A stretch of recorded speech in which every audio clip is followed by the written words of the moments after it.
لیکن ایک بات ضرور ہے، جب انسان حدیثوں کو پڑھتا ہے اور پھر دنیا کے حالات کو دیکھتا ہے تو کئی سوال پیدا ہوتے ہیں، اور شاید یہی وجہ ہے کہ آج بہت سے لوگ آخری زمانے کی نشانیوں پر بات کر رہے ہیں۔ لیکن کہانی یہی ختم نہیں ہوتی، کیونکہ حدیثوں میں بتایا گیا ہے کہ امام مہدی کے دور میں ایک اور بہت بڑا فتنہ سامنے آئے گا، ایک ایسا فتنہ جس سے بچنے کی دعا رسول اللہ صلی اللہ تعالیٰ علیہ وسلم خود کیا کرتے تھے، اور وہ فتنہ ہے دجال کا فتنہ۔ لیکن اس سے پہلے ایک بہت بڑا سوال سمجھنا ضروری ہے۔ اگر دنیا میں اتنی کنفیوژن پھیل جائے گی، اگر سچ اور جھوٹ کا فرق ختم ہونے لگے گا، اگر لوگ ہر ویڈیو، ہر خبر، ہر دعوے پر یقین کرنے لگیں گے، تو اس وقت انسان سچ کو کیسے پہچانے گا؟ اب اس سوال کی طرف لوٹتے ہیں۔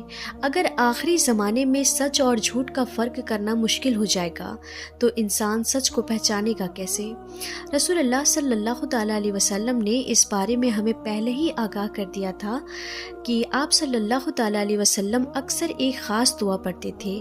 آپ اللہ سے پناہ مانگتے تھے 4 بڑی چیزوں سے، ان میں سے ایک تھی دجال کا فتنہ۔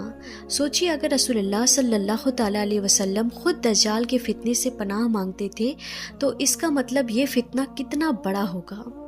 حدیث میں آتا ہے کہ آدم علیہ السلام سے لے کر قیامت تک دجال سے بڑا کوئی فتنہ نہیں ہوگا، کیونکہ دجال کی سب سے بڑی طاقت اس کی طاقت نہیں ہوگی، اس کی سب سے بڑی طاقت ہوگی لوگوں کو دھوکہ دینا۔ حدیثوں میں بتایا گیا ہے کہ وہ لوگوں کے سامنے ایسی چیزیں دکھائے گا جسے دیکھ کر لوگ حیران رہ جائیں گے۔ وہ کہے گا میرے ساتھ آؤ تو میں تمہیں کھانا دوں گا، وہ کہے گا میری بات مانو تو بارش ہوگی، فصل ہوگی، اور بہت سے لوگ اس کی بات بھی مان لیں گے، کیونکہ انسان جب مشکل میں ہوتا ہے تو اکثر سچ سے زیادہ سہولت کو چن لیتا ہے۔ لیکن یہاں ایک اور بات سمجھیے، دجال کا فتنہ صرف طاقت کا نہیں ہوگا، یہ دھوکے کا فتنہ ہوگا۔ آج کی دنیا کو دیکھیے، آج ایک ویڈیو کچھ ہی منٹوں میں پوری دنیا میں پھیل سکتی ہے۔ آج AI سے کسی کی بھی آواز بنائی جا سکتی ہے، ڈیپ فیک سے کسی کی بھی نقلی ویڈیو بنائی جا سکتی ہے، اور کئی بار انسان سمجھ ہی نہیں پاتا کہ جو وہ دیکھ رہا ہے وہ سچ ہے یا جھوٹ۔ کچھ لوگ کہتے ہیں کہ آخری زمانے میں سب سے بڑا امتحان یہی ہوگا، دھوکہ۔ لیکن یہاں ایک اہم بات سمجھیے، اسلام ہمیں صرف ڈراتا نہیں ہے، اسلام ہمیں راستہ بھی بتاتا ہے۔ رسول اللہ صلی اللہ تعالیٰ علیہ وسلم نے ہمیں دجال کے فتنے سے بچنے کا طریقہ بھی بتایا ہے۔ آپ صلی اللہ تعالیٰ علیہ وسلم نے فرمایا کہ جو انسان سورہ کہف کی پہلی 10 آیتیں یاد کرے گا وہ دجال کے فتنے سے محفوظ رہے گا۔ یہ روایت صحیح مسلم میں آتی ہے۔ اب یہاں ایک اور گہری بات چھپی ہوئی ہے۔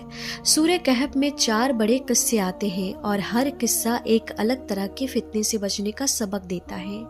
پہلا قصہ ہے گوفہ والے نوجوانوں کا۔ انہوں نے اپنا ایمان بچانے کے لیے دنیا کی طاقت سے دور رہنا چنا۔ یہ ہمیں سکھاتا ہے کہ جب ایمان خطرے میں ہو تو انسان کو اپنے ایمان کو بچانا چاہیے۔ دوسرا قصہ ہے ایک امیر آدمی کا جس کے پاس 2 بڑے باغ تھے۔ وہ اپنی دولت پر گھمنڈ کرنے لگا۔ یہ ہمیں بتاتا ہے کہ دولت بھی انسان کو گمراہ کر سکتی ہے۔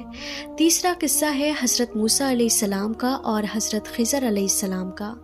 یہ ہمیں سکھاتا ہے کہ انسان کا علم چاہے کتنا بھی ہو، اللہ کا علم اس سے کئی زیادہ ہے۔ اور چوتھا قصہ ہے ذوالقرنین کا، ایک ایسا بادشاہ جس کے پاس طاقت بھی تھی لیکن اس نے اس طاقت کا انصاف کے لیے استعمال کیا۔ اب ذرا ان 4 چیزوں کو جوڑ کر دیکھیے، ایمان کا فتنہ، دولت کا فتنہ، علم کا فتنہ، طاقت کا فتنہ۔ دجال ان سب کا استعمال کرے گا، وہ لوگوں کو دولت سے لالچ دے گا، علم کے نام پر لوگوں کو کنفیوز کرے گا، طاقت سے ڈرائے گا اور ایمان کو کمزور کرنے کی کوشش کرے گا۔ لیکن اصلی سوال یہ ہے کہ اس وقت ہماری حالت کیا ہوگی؟ کیا ہم اتنے مضبوط ہوں گے کہ سچ اور جھوٹ میں فرق کر سکیں، یا ہم بھی اسی بھیڑ کا حصہ بن جائیں گے جو ہر نئے دعوے کے پیچھے چل پڑتی ہے؟ یاد رکھیے امام مہدی کی آمد صرف ایک گھٹنا نہیں ہوگی، یہ امت کے لیے ایک نیا دور ہوگا، ایک ایسا دور جس میں انصاف پھر سے زندہ ہوگا۔ لیکن اس دور تک پہنچنے سے پہلے دنیا کئی بڑے امتحانوں سے گزرے گی، اور ہر انسان کو یہ فیصلہ کرنا ہوگا کہ وہ کس راستے پر کھڑا ہے، سچ کے ساتھ یا جھوٹ کے ساتھ۔ اسی لیے سب سے اہم سوال یہ نہیں ہے کہ امام مہدی کب آئیں گے، سب سے اہم سوال یہ ہے کہ کیا ہم اس دن کے لیے تیار ہیں؟ کیا ہمارا ایمان اتنا مضبوط ہے کہ ہم فتنوں کے دور میں بھی سچ کو پکڑ کر رکھ سکیں؟ کیا ہماری اولاد اتنی مضبوط ہے کہ وہ دھوکے سے بچ سکے؟ کیونکہ آخری زمانے میں سب سے بڑی چیز طاقت نہیں ہوگی، سب سے بڑی چیز ہوگی ایمان۔ اور اسی کے لیے آخر میں ہمیں اللہ تعالیٰ سے دعا کرنی چاہیے کہ اے اللہ ہمارے ایمان کی حفاظت فرما، ہمیں فتنوں کے دور میں سیدھا راستہ دکھا، ہمیں دجال کے فتنے سے محفوظ رکھ، اور اگر ہم اس دور تک پہنچے جس میں امام مہدی آئے تو ہمیں ان کے سچے ساتھیوں میں شامل فرما۔ آمین یا رب العالمین۔